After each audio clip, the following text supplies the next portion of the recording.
কি রে, কি ভাবছিস? কি করবি এত বড় মাথা দিয়ে? গাইস দেখো, এত বড় মাছের মাথা দিয়ে, এটা কিন্তু কাতলা মাছের মাথা। আর এই মাথাটা দিয়ে আজকে করব মুগের ডাল। আর আমিই করব ডালটা, হেভি টেস্টি করে করব। তো এখন মাথাটা ভালো করে পরিষ্কার করে ধুয়ে নিচ্ছি। দেখো আমার হাতের থেকেও বড়, দেখেছো? কাতলা মাছের মাথা দিয়ে কিন্তু মুগের ডাল খেতে দারুণ লাগে। আর আমি এই মাথাটাকে হাঁ করানোর চেষ্টা করছি, কিছুতেই করছে না গাইস। করেছি গাইস, দেখো দেখো, দাঁড়াও, এই দেখো হাঁ করেছি। ভালো করে ধুয়েছি, দেখো জল পরিষ্কার হয়ে গেছে। আর একবার ধুয়ে নেবো, হয়ে যাবে। এটা কিন্তু কাটবো কি করে এত বড়? হ্যাঁ, হেঁটি দিয়ে বাড়ি মারতে হবে।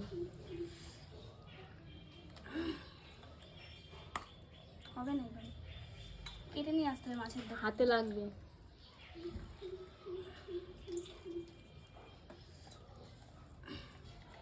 হাতে লাগছে তো, আর একবার ধুয়ে নেবো, হয়ে যাবে।